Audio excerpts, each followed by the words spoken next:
Hello மக்களே, welcome back to Mister Watches 360. நான் தான் உங்கள் டிகே பேசுகிறேன். ஸோ இன்றைக்கி இந்த வீடியோ பற்றி பார்க்க போகிறேன்னு கேட்டிங்கன்னா, மார்கன் மூவி ரிவ்யூ பற்றி தான் பார்க்க போகிறோம். ஆக்சுவலாக எத்தனை பேர் இந்த மூவி பார்த்தீங்கன்னா ஒரு ஃபேண்டாஸ்டிக் ஒரு க்ரைம் த்ரில்லர்.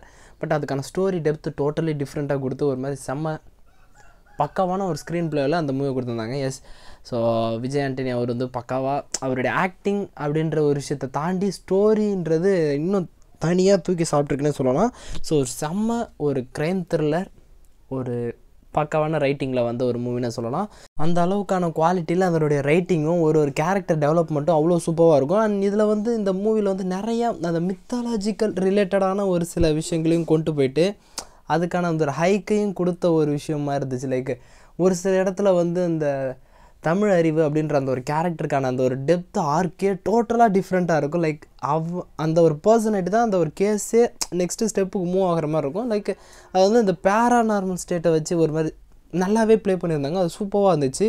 அண்ட் அதை தாண்டி அந்த ஸ்டோரி லைக் எந்த காரணத்துக்காக அந்த க்ரைம்ஸஸ்லாம் நடக்குது அப்படின்றத ரைட்டிங் இருக்கட்டும், அதுவுமே ரொம்ப சூப்பராக இருந்துச்சு. அண்ட் ஓவராலாகவுமே ஒரு படத்துடைய அந்த ஃப்ளோ வந்து எந்த ஒரு இடத்துலையுமே ஸ்பாயில் ஆகாமல் அவ்வளோ ஸ்பீடாக அந்த இடத்துல ஒரு சீனையுமே ஃப்ரேமையுமே கொண்டு போச்சுன்னு சொல்லலாம். ஸோ ஓவராலாக ஒரு ஒன்லைனாக சொல்லணும்னு பார்த்திங்கன்னா, ஒரு பர்சன் ஒரு சில காரணங்களாட்டி லைக் ஓப்பனாக சொல்லணுன்னா ரேசிசம் பற்றி பேசின ஒரு மூவின்னு சொல்லலாம். லைக் அது கிளைமேக்ஸில் தான் அது உங்களுக்கு புரியும். டார்க்கஸ்ட்டு ட்ரூத் அப்படின்ற அந்த ஒரு விஷயம்.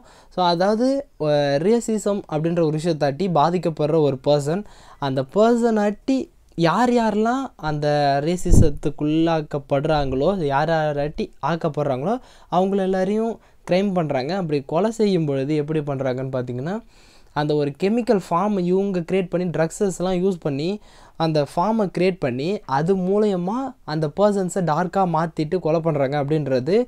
அதை எப்படி வந்து ஃபைன் பண்ணுறாங்க அண்ட் அந்த லீடு எப்படி போகுதுன்றது தான் அந்த மூவியோட டோட்டல் ஷிஃப்ட்டே கொடுக்கும். லிட்டரலாக அந்த பேரானார்மல் ஸ்டேட் அப்படின்ற அந்த ஒரு விஷயம் அண்ட் அந்த மித்தலாஜிக்கலாக நிறைய விஷயங்கள் சொல்லும்போது ஒரு மாதிரி ஒரு ஹைக்கிங்கான ஒரு கூஸ்பம்ஸ் கொடுக்கும். லைக் இது வந்து க்ரைம் காப்ஸ் த்ரில்லர் மூவியா இல்லை லைக் அந்த மித்தலாஜிக்கல் ரிலேட்டட் மூவியா அப்படின்ற மாதிரியான ஒரு கேள்வியுமே எழுப்போம். அந்த அளவுக்கான அந்த ரெண்டுத்தையுமே அவ்வளோ அழகாக பேலன்ஸ் பண்ணி கொண்டு போயிருப்பாங்க. அந்த தமிழ் அறிவு அப்படின்ற அந்த ஒரு கேரக்டர் தான் மெயின் லீட் ரோலாக அந்த மித்தாலஜிக்கல் கொண்டு போவாங்க. அண்ட் விஜய் ஆண்டனி அவர் வந்து ஒரு சட்டிலான பயங்கரமான பர்ஃபார்மன்ஸ். லிட்டரலாக அந்த மற்ற படத்தோடு பார்க்கும்போது அவருடைய பர்ஃபார்மன்ஸ் வந்து சட்டிலாக இருந்தாலும் அந்த ஒரு கேரக்டருக்கு பர்ஃபெக்டான ஆக்டிங்கில் இருந்த மாதிரியான ஒரு ஃபீல் இருந்துச்சு.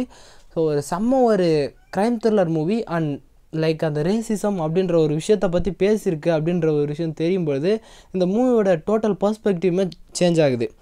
எதுக்காக ஒருத்தன் கொலை பண்ணுறான் அப்படின்ற ஒரு விஷயம் வரும்பொழுது ரேசிசம் அப்படின்ற ஒரு விஷயம் இருக்கிற வரைக்கும் போர் கலவரங்கள் வெடிக்க தான் செய்யும் அப்படின்ற ஒரு விஷயத்த என் கார்டில் அதை ஒரு இதை முடிச்சிருந்தாங்க.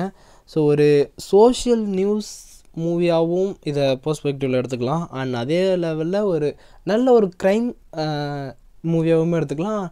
அண்ட் நிறைய அந்த மித்தாலஜிக்கலாகவும் சொல்லியிருக்காங்க. ஸோ ஓவராலாகவுமே அவ்வளோ ஸ்டஃப் இருக்கிற ஒரு மூவின்னு நினைக்கிறேன். அந்தளவுக்கு அந்த ஒரு ஃப்ளோவை வந்து எந்த ஒரு இடத்துலையும் டேமேஜ் பண்ணாமல் அவ்வளோ அழகாக பர்ஃபெக்டாக கொண்டு போயிருந்தாங்க.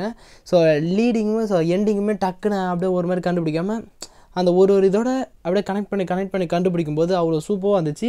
அண்ட் ட்விஸ்டர்ஸ் கண்டிப்பாகவே இருக்கும். நீங்கள் கெஸ் பண்ண ஒரு பர்சன் வேறு, பட் அந்த க்ரைமுடைய பர்சனே வேறு அப்படின்ற மாதிரியான விஷயங்கள். ஸோ இதெல்லாம் சொல்லும்போது உண்மையுமே ஒரு மாதிரி நல்ல ஒரு ட்ரீட் பண்ணிருந்தாங்க அந்த மூவி அப்படின்ற மாதிரியான ஒரு ஃபீல் கிடைக்கும். ஸோ மறக்காமல் ட்ரை பண்ணி பாருங்கள். உண்மையுமே ஒரு ஆசமான ஒரு crime thriller movie and extra and so நீங்கள் எத்தனை பேர் இந்த மூவியை பார்த்தீங்க, உங்களுக்கு இந்த மூவியை பார்க்கும்போது எந்த மாதிரியான எக்ஸ்பீரியன்ஸ் கிடைச்சது, எந்த தாட்ஸஸ்லாம் வந்துச்சு அப்படின்றது எல்லாத்தையுமே மறக்காமல் கீழே கமெண்ட் பண்ணுங்கள். அண்ட் ஸோ ஓஎஸ் இதை 2 வீடியோ முடிச்சுக்கலாம். நெக்ஸ்ட் ஒரு ஆசமான வீடியோவில் மீட் பண்ணுறேன். அது வரைக்கும் ஒரு சின்ன பிரேக் வரட்டா.